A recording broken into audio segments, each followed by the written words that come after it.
नमस्कार, मैं शीतल शर्मा और आप देख रहे हैं हमारा खास कार्यक्रम बात भारत की। कहीं खुशी और कहीं गम, कहीं बहुत ज्यादा और कहीं बहुत कम। यह मैं नहीं बल्कि विपक्ष कह रहा है। जी हां, कल वित्त मंत्री निर्मला सीतारमण ने आम बजट पेश किया।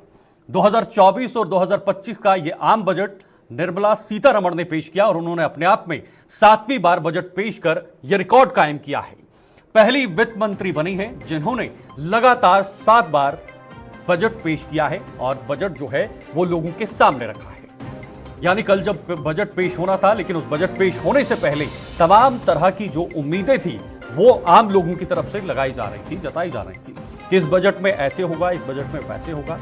लेकिन जब बजट पेश हुआ और बजट की परत दर परत जब खुलती रही और उसके बाद जब पूरा पिटारा खुल गया और उस पिटारे में क्या कुछ निकला वह सबके सामने।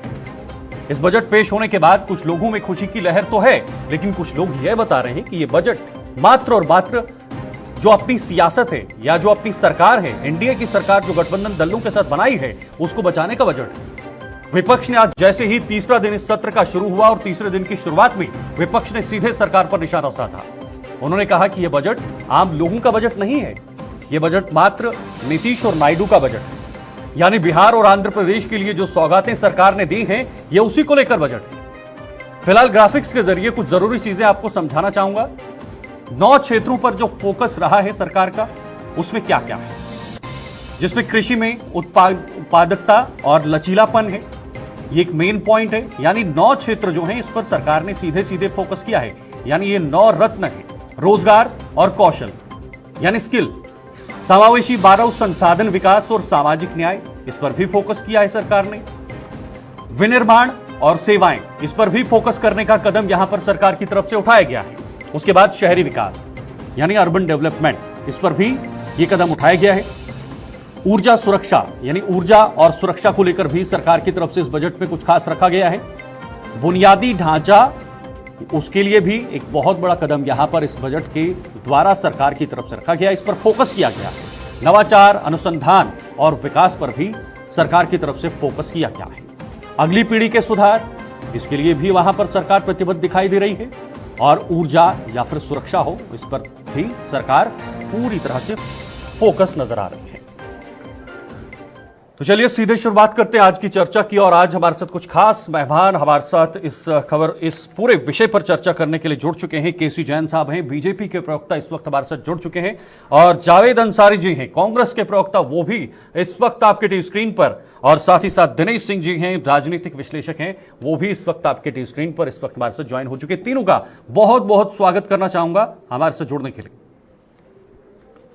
शुरुआत में जावेद जी आपसे करना चाहूंगा। जावेद जी, बजट अच्छा नहीं लगा क्या? कहीं खुशी कहीं गम, कहीं ज्यादा कहीं कम, ये पहेली यहां पर नजर आ रही है। कांग्रेस खुश नहीं दिखाई दे रही है, विपक्ष खुश नहीं दिखाई दे रहा है।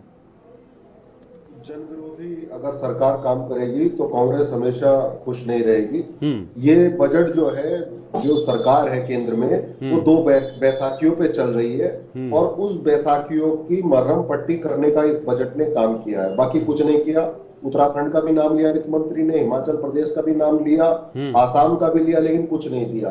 तो ये इसी तरीके का बजट है कि 2 लोगों की थाली में दूध और जलेबी रख दी और बाकी की थाली खाली कर दी। और हर क्षेत्र में जो आपने 9 रत्न बताए हैं, कृषि, मैं पहले कृषि की बात कर लेता हूँ। कृषि में पिछले साल बजट 1,16,417 करोड़ का बजट था और इस बार घटाकर 1,08,878 करोड़ का बजट कर दिया। यानी कृषि का बजट भी घटा दिया, हेल्थ बजट भी घटा दिया। और जो टैक्स बढ़ाए हैं, मैं टैक्स की बात बता दूं आपको, short term capital gain tax 15% से बढ़ाकर 20% कर दिया है। Long term capital gain tax बढ़ाकर 10% से 12.5% कर दिया है। और जो फॉरेन कंपनी हमारे देश में व्यापार करेगी उसको भी 5% बढ़ा दिया है। हमारे देश की एमएसएमई डूब रही है, रोजगार का सृजन नहीं कर पा रही। कुछ कॉपी पेस्ट करने का काम किया है हमारे मैनिफेस्टो से चोरी करके इन्होंने, लेकिन वो भी ठीक तरीके से नहीं कर पाए क्योंकि ये विजनलेस सरकार है ना। अब मैं केसी जैन साहब है, उनसे एक सवाल पूछूंगा, आपको जवाब मिल जाएगा। 50% आबादी जो है महिलाओं की है, तो महिलाओं के लिए क्या है? और दूसरा सवाल ये बता दें कि ये बजट कितने लाख करोड़ का था और हमारी जो आय हुई एक साल में वो कितने लाख करोड़ की हुई और कहां से हुई, बस ये बता दें। ठीक है, मैं केसी जैन साहब के पास जाना चाहूंगा। केसी जैन साहब, विपक्ष लगातार हमलावर है आप पर, कह रहे हैं कि यह बजट मात्र उन 2 लोगों का है जिनके सहारे आपकी सरकार चल रही है। बात यह है कि ये भारत देश को विखंडित महसूस है। ये केंद्र की सरकार है, किसी स्टेट की सरकार का बजट नहीं है। ये ना उत्तर प्रदेश का है, ना हरियाणा का है, ना राजस्थान, ना तो ये जो है बिहार का है, ना ये आंध्रा का। तो अगर केंद्र सरकार का बजट है तो पूरे देश के विकास को लेकर के हम आगे बढ़ रहे हैं। और जिसको ये कह रहे कट पेस्ट बजट है या युवाओं के लिए कुछ नहीं है, महिलाओं के लिए कुछ नहीं है, किसानों के लिए कुछ नहीं है, जिस तरीके की बातें कर रहे हैं, हमें लगता है कि इनको आज तो तक क्या केसी जैन साहब, क्या इस बजट में बिल्कुल भी आपने अपने सहयोगियों का ख्याल नहीं रखा है? मैं बता रहा हूँ, जो बड़े सहयोगी हैं आपके। देखिए, अगर कोई प्रदेश लंबे समय से पिछड़ा है तो उसकी तरफ हमें ध्यान देना पड़ेगा। जब उत्तराखंड अलग हुआ तो उत्तराखंड के लिए स्पेशल पैकेज हमेशा उत्तराखंड मांगता था कि हमको उत्तराखंड, हम चूंकि नए राज्य बने, हमको स्पेशल पैकेज मिलना चाहिए केंद्र सरकार से। तो क्या केंद्र सरकार में, जब उत्तराखंड में सरकार कांग्रेस की थी और कांग्रेस की केंद्र में सरकार थी, क्या स्पेशल बजट उत्तराखंड के लिए नहीं जारी करते थे? जारी करते थे। तो कुल मिला करके देखिए, जहाँ पे भी जो पिछड़े राज्य है, बिहार जिस तरीके से पिछड़ा राज्य है, पिछड़ा राज्य का दर्जा जिस प्रकार से दे रखा था कांग्रेस ने, और वही कांग्रेस आज सवाल खड़ा करे। सुन लीजिए, मेरी बात आ जाने दीजिए, मैं सुनूंगा आपको। आपने प्रश्न उठाया, जवाब आने दीजिए, कम समय लूंगा। देखिए, पहली बात है, जो ये कहते हैं महिलाओं के लिए कुछ नहीं है, तो इस बजट में 3 लाख करोड़ रुपए महिलाओं के लिए स्पेशल रूप से इसमें निर्धारित किया गया है। और इसमें स्किल डेवलपमेंट के साथ साथ महिलाओं के लिए हॉस्टल के लिए, कामकाजी महिलाएं उनके लिए, प्राइवेट सेक्टर में उनके लिए भी, तो इस तरीके से 300 करोड़ रुपए की व्यवस्था उनके लिए की गई, साथ ही 3 लाख करोड़ रुपए की। दूसरी तरफ आप ये देखिए कि जो किसानों की बात करते हैं, किसानों के लिए जो 1.5 लाख करोड़ रुपए से भी ज्यादा का जो बजट है, उसमें खास करके जिन प्रदेशों में अभी केकेसी, जिसको कहते हैं किसान क्रेडिट कार्ड, तो किसान क्रेडिट कार्ड के लिए स्पेशल उस पर व्यवस्था की गई है, जिससे किसानों को साहूकारों पर डिपेंड ना होना पड़े और उनको ज्यादा ब्याज पे पैसा ना लेना पड़े। तो किसान क्रेडिट कार्ड की इस तरीके से व्यवस्था की जा रही है किसानों के लिए। साथ ही साथ आप देखिए कि जो सोलर एनर्जी को लेकर के, बिजली को लेकर के लगभग हर एक प्रदेश में जो हाहाकार रहता है, उत्तर प्रदेश की व्यवस्था तो योगी जी ने अपने दम पे बहुत कुछ सुधार लिया, साथ ही साथ केंद्र से भी सहयोग उनको मिला। लेकिन आप ये देखिए कि सोलर एनर्जी को लेकर के कि हमारे पास देखिए ऊर्जा के सीमित भंडार है, कोयला हमारे पास सीमित है, पेट्रोलियम पदार्थ हमारे पास सीमित है, लेकिन सोलर एनर्जी जो बेकार जाती है उसको संग्रह करने के लिए, उसके लिए सरकार ने स्पेशल व्यवस्था की है। और 1 करोड़ से ज्यादा लोगों को सोलर प्लांट लगाने के लिए सब्सिडी के साथ उसमें व्यवस्था की गई है। और इससे हर एक घर को 300 यूनिट बिजली फ्री मिलेगी। उसके साथ ही साथ जो वो बिजली चाहे तो बिजली का उत्पादन करके बिजली बेच भी सकते हैं। यानी कि लगभग 15,000 रुपए का प्रति वर्ष उन गरीबों को फायदा होगा जो सोलर प्लांट अपनी छतों पे लगाएंगे। तो देखिए, सरकार ने जो ध्यान दिया है, मूलभूत चीजों पे ध्यान दिया है, जैसे युवाओं के लिए बेरोजगारी को खत्म करने के लिए, बेरोजगारी को खत्म करने के लिए आपने क्या किया इस बजट के जरिए, वो भी थोड़ा सा समझाइए, क्योंकि बेरोजगारी दर लगातार बढ़ रही है सर। जी, 2017 के बाद बेरोजगारी दर बढ़ चुकी है। नहीं, 1 करोड़ लोगों के लिए स्किल डेवलपमेंट की व्यवस्था इसमें की गई है और इसमें 20 लाख युवाओं को इंटर्नशिप देने की भी व्यवस्था की गई। साथ ही साथ जो हमारा मुद्रा लोन के द्वारा एमएसएमई के जो प्रोडक्ट है, मध्यम वर्ग के, निम्न वर्ग के जो कारखाने, उद्योग लोग लगाते थे, उसके लिए भी बजट बढ़ा करके 10 लाख से 20 लाख कर दिया गया कि 20 लाख रुपए सब्सिडी के साथ उनको लोन उपलब्ध होगा और वो अपने लघु उद्योगों के माध्यम से मध्यम उद्योगों को लगा सकते हैं, जिसके लिए बजट बढ़ा करके 10 लाख रुपए जो उनको लोन दिया जाता था उसको बढ़ा करके 20 लाख रुपए का किया गया उनको। और एक अगर उद्योग लगता है इस तरीके से लघु उद्योग में, इसमें 20 से 50 लोग इसमें इन्वॉल्व होते हैं, जो 20 लाख रुपए की उनको लोन मिलेगा मुद्रा लोन के द्वारा, उसके बाद वो अपना रोजगार शुरू करेंगे। ठीक है, देखिए, हमें आत्मनिर्भर होना पड़ेगा और सरकार इसके लिए व्यवस्था कर रही है कि आपको जो सहयोग चाहिए हमसे लीजिए, पैसा चाहिए हमसे लीजिए, जमीन चाहिए आप हमसे लीजिए, अगर आपको आयात निर्यात करना है हमसे लीजिए व्यवस्था, अगर आपको कहीं पे जो है एनओसी चाहिए हम दे रहे हैं आपको। लेकिन रोजगार देने लायक जो लोग हैं वो तो रोजगार दे सकते हैं, एक व्यक्ति उद्योग लगा करके 100 लोगों को रोजगार दे सकता है। इसके लिए पैसे की जो कमी है, पैसा सरकार दे रही है, क्या दिक्कत है इसमें? क्या जरूरी है कि आप 10,000 20,000 रुपए महीने की नौकरी ढूंढे? आप अपना उद्योग लगा करके 100 लोगों को 50,000 रुपए महीने का रोजगार दे सकते हैं। आप छत चढ़ने की बात तो करते हैं जयंत साहब, लेकिन सीढ़ियों से नहीं, दीवार से चढ़िए।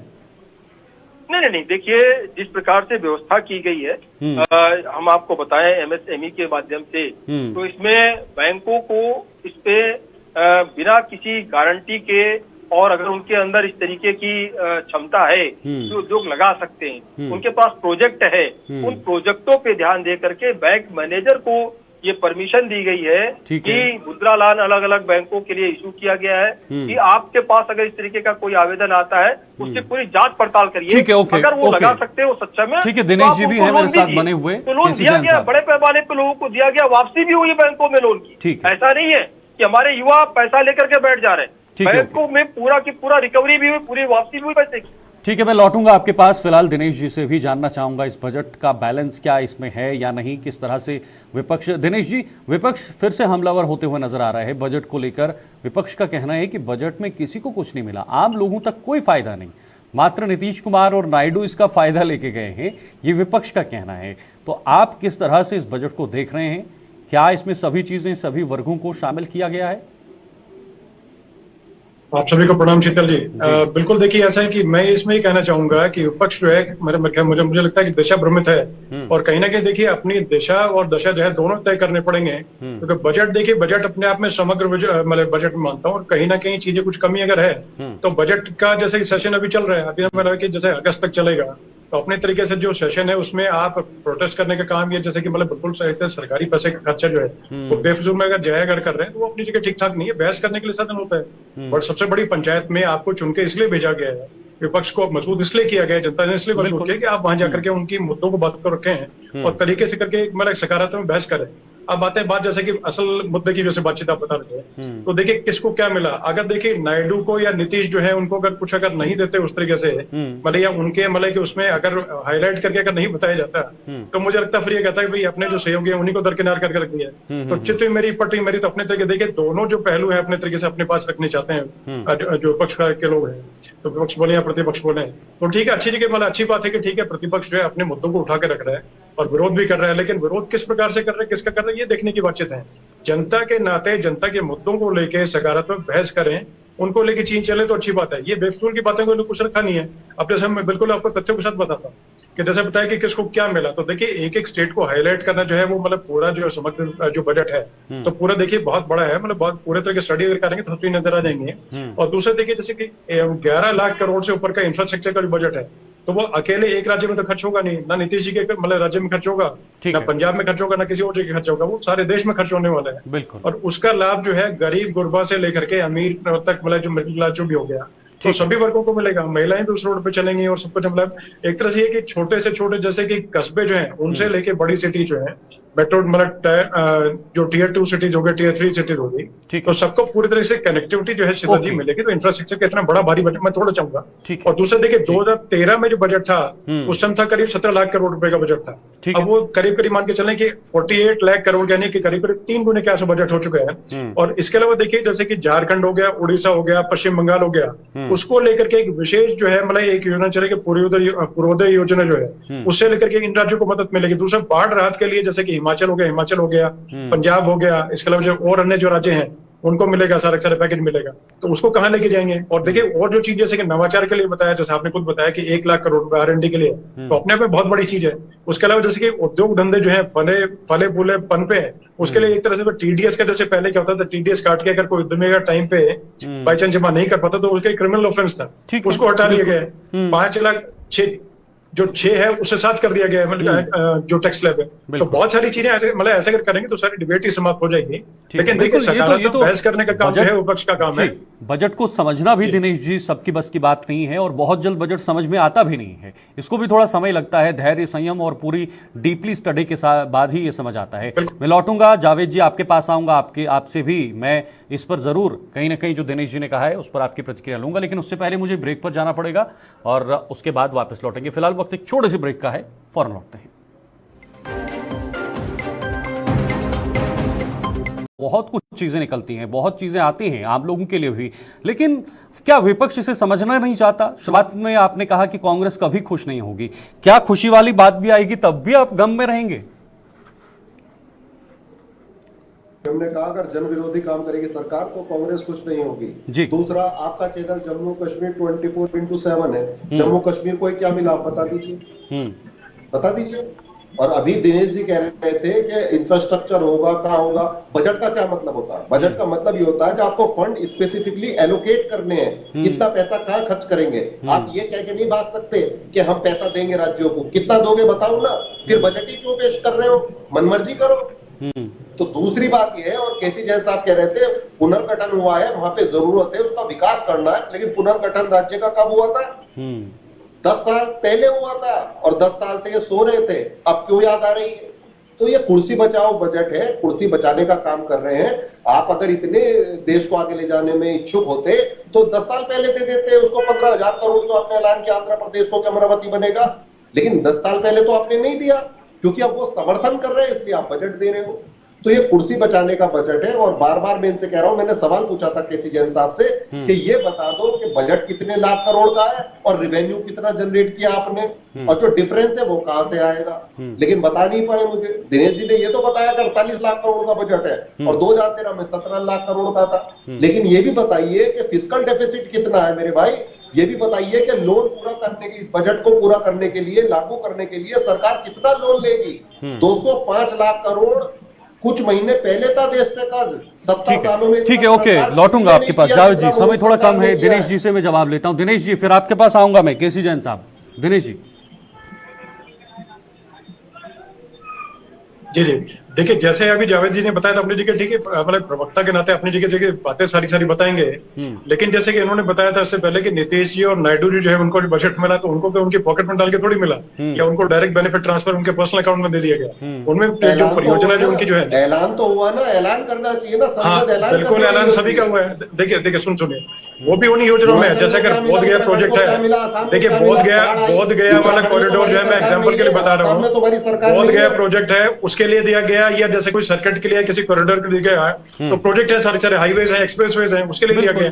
जावेद जी, अगर बिहार भी प्रगति करेगा, जम्मू कश्मीर विशेष राज्य, जावेद जी, अगर दिनेश जी, जावेद जी अगर बिहार भी प्रगति करेगा, जावेद जी अगर बिहार भी प्रगति करेगा तो इससे परेशानी क्या है? हमारे देश के राज्य हैं सब, चाहे वो बिहार हो या इंफ्रास्ट्रक्चर के उसमें तो दिया गया, जो हाईवेज बनेंगे, पुल बनेंगे, बड़ी चीजें बनेंगी वहां पर, इससे क्या परेशानी? कौन मना कर रहा है? लेकिन अभी बाढ़ आई थी, तीन जिले बर्बाद हो गए हिमाचल के, वहां क्यों नहीं फंड एलोकेट किया?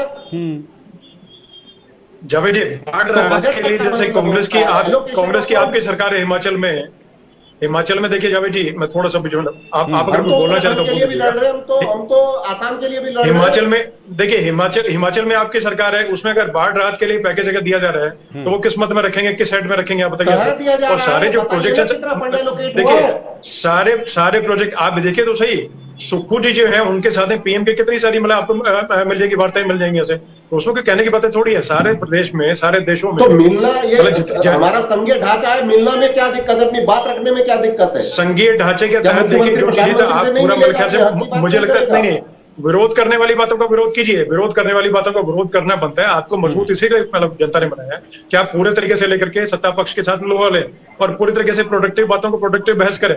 लेकिन देखिए, विपक्ष का कर्तव्य है, विपक्ष का अधिकार है कि वो चीजों का विरोध भी करें, लेकिन जहां पर जरूरत है किसी को सही बोलने की तो वहां पर वो भी जरूरत होनी चाहिए। फिलहाल केसी जैन साहब आपसे मैं जवाब लूंगा। जावेद जी का आपसे सवाल था, मैं चाहूंगा कि आप जवाब दीजिएगा इस बजट को लेकर। देखिए शीतल जी, पहली बात तो ये है कि जावेद जी जो बातें कह रहे हैं कि पैसा कहाँ से आएगा क्या है, तो आप अभी इसके अंदर, सदन के अंदर भी इसकी सबकी चर्चा होगी। आपको कितना जीएसटी आया, कितना क्या है, आपको पूरी जानकारी सदन के अंदर दे दी जाएगी। दूसरी बात ये कि जो आप गरीबों की बात कर रहे हैं, अगर 1 करोड़ लोगों को 1 करोड़ लोगों को जावेद जी कह रहे हैं कि आपके पास क्या जानकारी नहीं है, तो ये घर किसको दिए जाएंगे? ये घर किसको दिए जाएंगे? जैन साहब, अगर महिलाओं के लिए आज तक की बात हो रही है, आपके पास जानकारी नहीं है? जावेद जी कह रहे हैं सरकारों को महिलाओं को जमीन में जिंदा गाड़ा जा रहा है। देखिए लगभग 48 लाख करोड़ रुपए का ये बजट है और 7 लाख करोड़ रुपए में इनको जो आपत्ति इनको कहां पर है पूरे बजट में? पूरे बजट पे इनको आपत्ति आई कि आपने आंध्रा को पैसा दिया और बिहार को पैसा दिया। इनको दिक्कत इस बात की है, ये नहीं चाहते हैं कि आंध्रा का डेवलपमेंट हो, बिहार का डेवलपमेंट हो। आपने कहा पुनर्गठन के लिए हमने दिया है कि राज्य पुनर्गठन हो तो 10 साल पहले हुआ था, 10 साल पहले क्या नायडू जी के अकाउंट में पैसा ट्रांसफर हो गया, नीतीश कुमार जी के अकाउंट में पैसा ट्रांसफर हो गया? क्या हम कह रहे हैं उनके अकाउंट में ट्रांसफर हो, हम तो नहीं कह रहे, हम ये कह रहे हैं कि आप आसाम को क्यों नहीं पैसा दिया, तमिलनाडु को क्यों नहीं पैसा दिया, राजस्थान को क्यों नहीं पैसा दिया, ये बैसाखियों को क्यों पैसा दिया जा रहा है? 25 करोड़ लोग भारत देश के गरीबी से बाहर आ गए पिछले 5 साल में।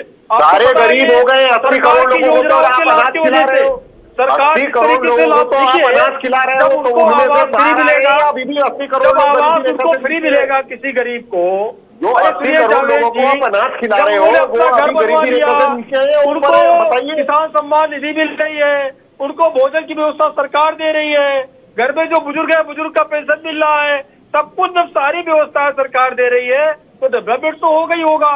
आपको क्या दिक्कत है भाई? आप नहीं चाहते महिलाओं को विकास हो, आप नहीं चाहते देश का विकास हो, आप नहीं चाहते इंफ्रास्ट्रक्चर बढ़े, आप नहीं चाहते जो घरेलू सिलेंडर यूज कर रही महिलाएं पहले धुएं में रोटी पकाती थी, लकड़ी जलाती थी, उनके बजाय उनको गैस सिलेंडर मिल जाए, आप नहीं चाहते। वो 1200 रुपए का बेच रहे हो ना, 1200 रुपए का नहीं, 2000 का कार्ड मिल जाए, आप नहीं चाहते। 1200 रुपए का सिलेंडर बेचने वाली सरकार सिलेंडर की बात कर रही है, जो 400 रुपए का आता था वो 1200 रुपए का बेचने वाले लोग आप सिलेंडर पे ध्यान दे रहे हैं।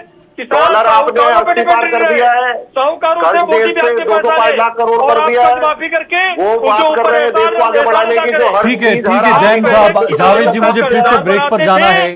जैन साहब और जावेद जी मुझे ब्रेक पर जाना पड़ेगा, उसके बाद में दिनेश जी आपसे कंक्लूजन कमेंट लूंगा, लेकिन पहले जी जैन साहब आप भी पूरे बजट को इस इतने डिबेट में नहीं समझा पाएंगे और जावेद अंसारी जी भी अपनी परेशानी इस दौरान नहीं बता पाएंगे, लेकिन सबसे बड़ा सवाल है कि आम जनता के हित में क्या होता है। वक्त एक छोटे से ब्रेक का है, फौरन लौटते हैं।